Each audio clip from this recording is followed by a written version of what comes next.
I received a text at 3:00 a.m. Gulf Standard Time, right after completing a grueling 14-hour shift on the offshore oil rig.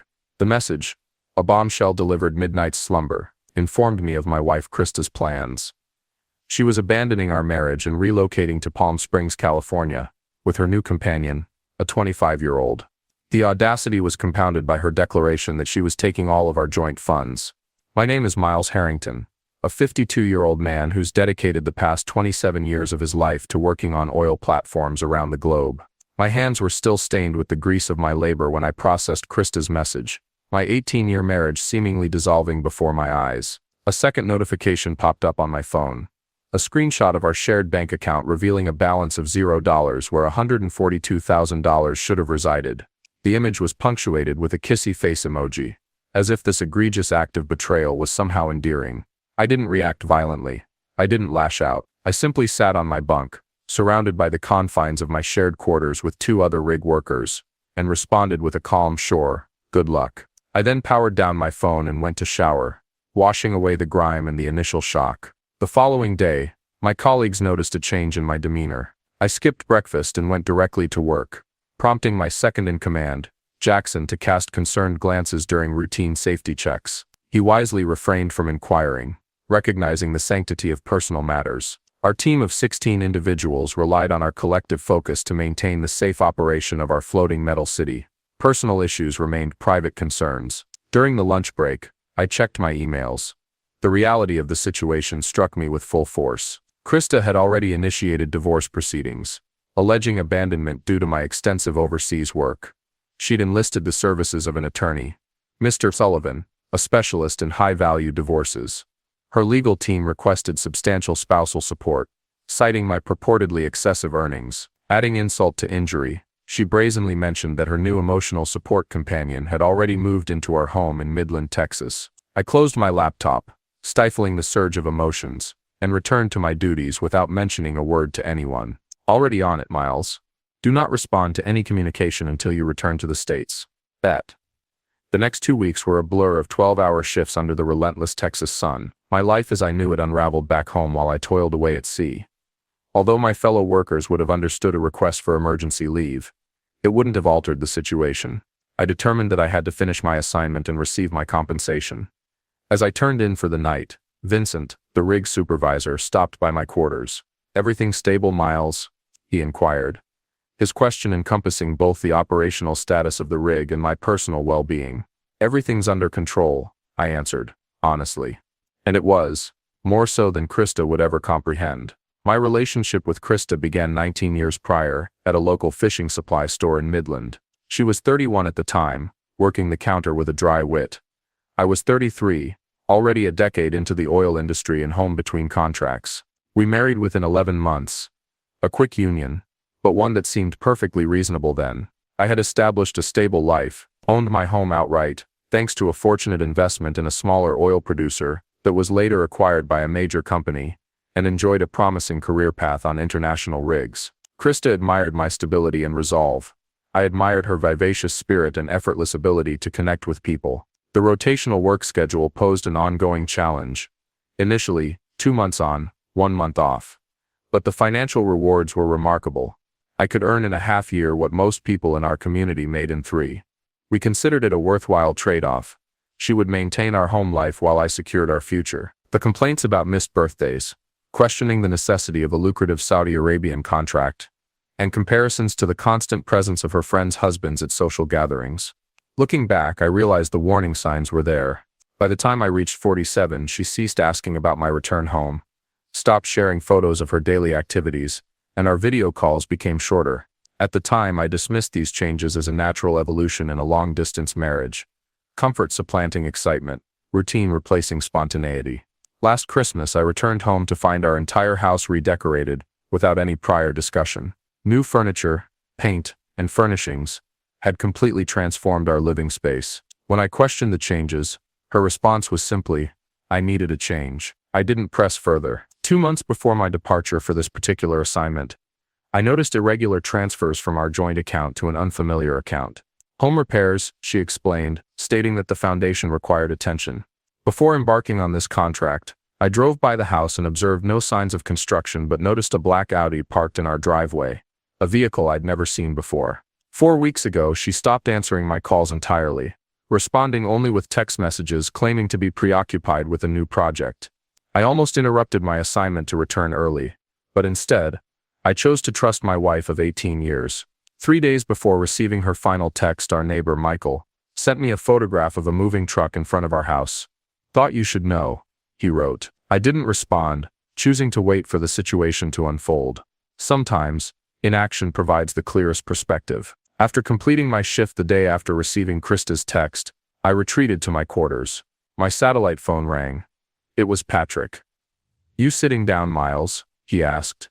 "Just tell me," I replied. He didn't mince words. Her deception had been meticulously planned over at least 14 months. Small, regular transfers to a separate account under her maiden name. 2,000 here, 3,000 there, escalated to larger amounts over the past 3 months. A total of $214,000 had been siphoned off, exceeding the $142,000 missing from our joint account. The world seemed to tilt momentarily. "There's something else," Patrick continued. She had altered the beneficiary designations on my life insurance policy 6 months prior, and had secured a $40,000 home equity line of credit against our house, forging my signature. I sat on the edge of my bunk, the hum of the rig's generators resonating beneath me. 18 years of shared life, methodically erased piece by piece over a year. I finally asked about her new companion. His name was Anthony Miller, 25, as she'd stated. A former personal trainer with a negligible employment history over the past 3 years. 3 previous relationships with women over 45, each ending within 18 months. The pattern was unmistakable. "And Miles," Patrick's voice grew serious. "There are credit card charges for 2 one-way tickets to Palm Springs, California, for next Tuesday, 3 days away." She wasn't just leaving. She was vanishing, attempting to disappear with everything before I could even return home. I hung up and sat in the darkness of my quarters, allowing memories to resurface. The late-night phone calls she took outside, the sudden fitness enthusiasm 3 years prior, her complaints about money, despite our comfortable savings, all pieces of a larger puzzle. The betrayal itself wasn't what stung the most. It was the meticulous planning, the calculated dismantling of our life, while maintaining a facade of normalcy. For 8 years, I diverted 70% of my income to this separate account, legally declared but shielded from marital assets through the corporate structure Patrick had engineered. I sent a single email to my lawyer in Houston: proceed with Operation Cold Return. For the first time in days, I felt hunger and went to the mess hall for coffee. 38 hours after concluding my rotation, I landed in Houston. Patrick met me at the airport, providing me with a burner phone and a file of documents. "She's been calling your regular number incessantly since yesterday," he said, as we drove to his car. The bank had frozen the account she'd transferred the money to. Standard procedure for large, irregular transactions, they required my in-person verification. She remained unaware of my return. Only Patrick and Thomas, my lawyer, knew. Bank froze the money. Needs Miles to verify in person. What do we do? He's still on the rig for 10 more days. Tell him there's a family emergency. Get him to authorize you to handle it. You're still his wife. He's not answering my calls. Try harder. We need that money before the house closing next week. Or we need Plan B. I'm uncomfortable with Plan B.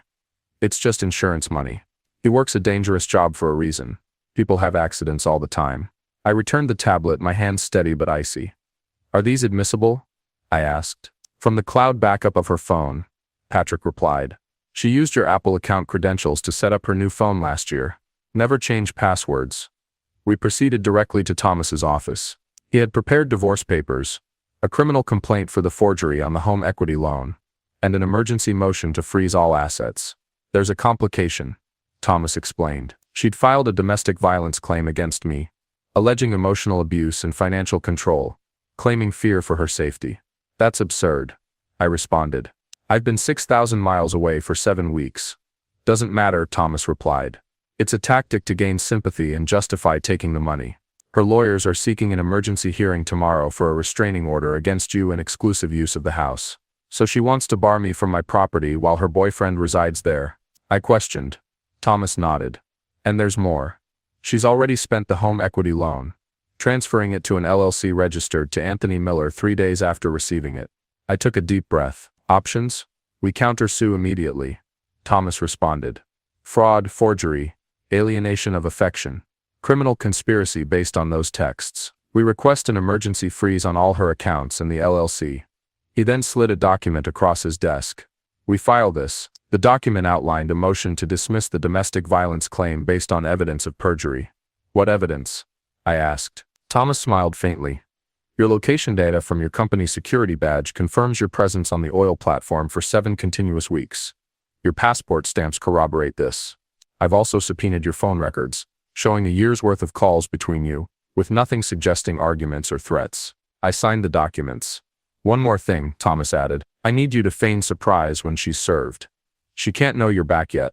For now, you're still officially at sea. Please call me. It's an emergency. I need you. I didn't reply. The trap was set, but not by her. I spent the night at Patrick's residence, sleeping better than I had in weeks. The next morning, I accessed the security camera feed for our house in Midland, a system I'd installed 3 years ago and maintained remotely. Krista had either forgotten about it or underestimated my ability to access it overseas. The footage showed Anthony lounging by our pool, drinking from my whiskey collection and wearing one of my old college sweatshirts. He was on my phone laughing with someone, his feet propped on outdoor furniture I had built. Krista entered the frame, appearing anxious and pacing. I couldn't hear the audio, but her body language conveyed her distress. He met a married woman, financially secure, their relationship blossomed. She left her husband taking whatever funds she could. They moved away together. Within 18 months, he vanished with any remaining assets. News articles, court records, and social media posts confirmed this pattern. 3 women, across 5 years, all financially devastated, still paying off debt accumulated in their names. There's more, Patrick stated quietly. Anthony had been briefly a person of interest in the death of his second girlfriend's ex-husband, a suspicious car accident 6 weeks after the divorce filing. The man had driven off a cliff on a road he'd traveled for 20 years. No charges were filed, but the implication hung heavy in the air. My phone rang, Krista again. I let it go to voicemail. You should hear this, Patrick said, playing the message on speakerphone. Miles, please. I need you to call the bank. There's been a misunderstanding with our account. I was just moving money to a safer investment, but the bank froze everything. I can't access any funds. Please call them, and tell them it's okay. I'm really scared. Her voice was choked with what sounded like tears. We talked about no such thing, I muttered. The performance was convincing. I would have believed her 2 weeks ago. She's desperate, Thomas said when we met for lunch. The house closing in Palm Springs is in 5 days. They need that money. What's our next move? I asked. The emergency hearing is this afternoon. Judge Thompson is presiding. She has 0 tolerance for false domestic violence claims. We have your alibi ready. And the bank funds. We filed for their return to you exclusively. But there's something else you should know. Thomas slid a folder across the table. Your neighbor, Michael, sent these to my office this morning. Inside were pictures of furniture being loaded onto a moving truck. My furniture, family heirlooms, items passed down for generations. They're clearing out the house, Thomas confirmed, planning to disappear whether they get the bank money or not. I closed the folder and handed it back. Change of plans. I want to go home. Both men looked at me. Not to confront them, I clarified. To watch. From Michael's place, I want to see this with my own eyes. Patrick and Thomas exchanged glances. I'll arrange it, Thomas finally said. They're packing your grandfather's desk now, the one you restored. Thought you'd want to know. Some thefts go beyond money. Some betrayals cut deeper than others. 1 a.m. the next morning. Patrick set up surveillance from Michael's house across the street, where I'd stay overnight. Everything was in place. Michael greeted me with a silent handshake when I arrived just after midnight. He was a retired petroleum engineer, a fellow veteran of the oil rigs. No explanations were needed. She has no idea you're watching, I asked once inside. None. They've been busy packing all day, loading the good stuff, leaving the rest. He pointed to his front window, which provided a clear view of my driveway. 2 moving trucks had come and gone, larger ones scheduled for the following morning. Anyone else been by? I asked. Some woman with a clipboard yesterday. Looked like a realtor. That was unexpected. They're selling the house. Something like that. I saw her taking pictures. I called Thomas, who promised to check property records first thing in the morning. 11 a.m. Unable to sleep, I reviewed the documents Patrick had prepared. Bank records showing Krista's systematic depletion of our accounts. Phone records revealing hours of calls to Anthony. Credit card statements detailing hotel charges in our town on days she claimed to be visiting family. The evidence was stark, not a momentary lapse of judgment, but a calculated extraction, a deliberate dismantling of everything we had built. By sunrise, Thomas texted confirmation. Krista had listed our house with a real estate agency 2 days earlier, asking 30% below market value, clearly for a quick sale, forging my signature on the agreement. At 8:30 a.m. I watched from Michael's kitchen window as Krista and Anthony loaded the last items into Anthony's black Audi Small Valuables, easily transported my grandmother's silver picture frames, the antique watch my father had given me before he died. 35 a.m. A large moving truck arrived. 3 men exited and approached the house. 55 a.m. An unmarked car parked behind the moving truck, blocking it. 2 sheriff's deputies and a woman in a business suit emerged. Thomas had sent a court officer. "It's time," I said to Michael. I crossed the street as the deputies approached my front door. Krista answered, her expression shifting from irritation to confusion as the officers identified themselves. "Harrington, we have paperwork to serve you and the gentleman on the premises." I remained hidden, watching from the edge of the driveway as the color drained from her face. She called for Anthony, who appeared behind her, his arm possessively around her waist. That's when I stepped into view. The look on Krista's face, shock, fear, then calculation, is one I will never forget. Anthony appeared bewildered. "Miles," she whispered. "You're supposed to be on the rig. Emergency restraining order against them. Freezing of all assets. Criminal complaint for forgery. Nullification of the home listing. A notice of divorce proceedings citing fraud and criminal conspiracy." "You can't do this," Anthony protested, puffing out his chest. "She's afraid of you. We have a domestic violence claim. Dismissed this morning by Judge Thompson." I interrupted. "I heard abusing someone from 6,000 miles away is difficult." The judge was particularly interested in the text messages, discussing your plan B involving my insurance policy. His face fell. Krista stepped forward, tears forming. "Miles, this is all a misunderstanding. I was just saving our documents," I finished for her, gesturing towards the moving truck. "Protecting our assets by emptying our house, planning our future by selling our home without telling me." She had no answer. "You have 30 minutes to remove personal items only," the court officer stated. "Clothing and toiletries. Everything else stays pending court inventory." As they went inside under supervision, I turned to leave. "Where are you going?" Krista called after me. I didn't look back. Home. The hearing took place 3 weeks later. I sat at one table with Thomas, Krista and her lawyer at another. Anthony was absent. He'd disappeared 2 days after being served, taking Krista's remaining cash and jewelry. A familiar pattern. Bank records, forged documents, text messages, location data. When she reached the messages discussing Plan B and insurance money, she stopped, looking directly at Krista. "Harrington, are you aware of the penalties for conspiracy to commit insurance fraud or worse?" Krista's lawyer whispered urgently in her ear. "It wasn't like that, Your Honor," Krista stammered. Anthony was joking. "I never would have. Save it for the criminal proceedings." The judge interrupted. "This court's jurisdiction is the division of assets and the dissolution of marriage." She continued reading, occasionally shaking her head. When she finished, she set down the papers and removed her glasses. "In my 30 years on the bench, I've rarely seen such a clear case of premeditated financial deception in a marriage." She looked at Krista. "You systematically drained joint accounts while forging documents and planning to flee the state with marital assets." Turning to me, her expression softened. "Mr. Harrington, while your creation of separate accounts through a holding company might seem questionable to some, the court finds that you consistently paid household expenses, filed proper taxes, and made no attempt to hide assets from the government, only to protect them from potential future claims." Her ruling was swift and decisive. All assets transferred by Krista would be returned to me. The house remained solely my property. Krista's claims for spousal support were denied. She referred the forgery and conspiracy evidence to the district attorney's office for potential criminal charges. As we left the courtroom, Krista attempted to approach me. I didn't stop.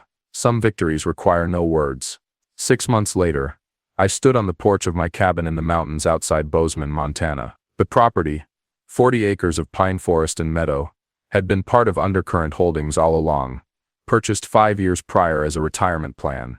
Krista had never known of its existence. The forgery charges against her had been reduced in a plea bargain. No jail time, but 5 years of probation and restitution payments she'd likely never complete. Last I heard, she was living with her sister in Oklahoma City, working retail. Anthony had moved on to a divorced physician in Arizona, his pattern continuing unabated. I'd taken early retirement from the oil company. 27 years was enough. Between my investments, savings, and small natural gas royalties from a property in Arkansas, I had more than enough to live comfortably. Michael called occasionally, with updates from Midland. I'd sold the house there. Too many memories, none of them good. He'd helped clear out my remaining belongings, shipping the family heirlooms to Montana, and donating the rest. That afternoon's mail contained an envelope from Patrick, the final paperwork showing the dissolution of Undercurrent Holdings. Its purpose was complete. Assets transferred, taxes paid, a chapter closed. As the sun set, I poured a glass of bourbon and sat on the porch swing I'd built that summer. For the first time in years, no one was making demands of me. No crew awaiting instructions. No wife feigning affection. Just quiet, and the wind whispering through the pines. My phone rang. A new project manager at a Canadian oil company offered a consulting position, good money, minimal travel, simply sharing the expertise I'd accumulated over decades. I'll think about it, I told him, and I would. But not tonight. Tonight was for me, for the peace I'd earned, for the life I was finally living on my own terms.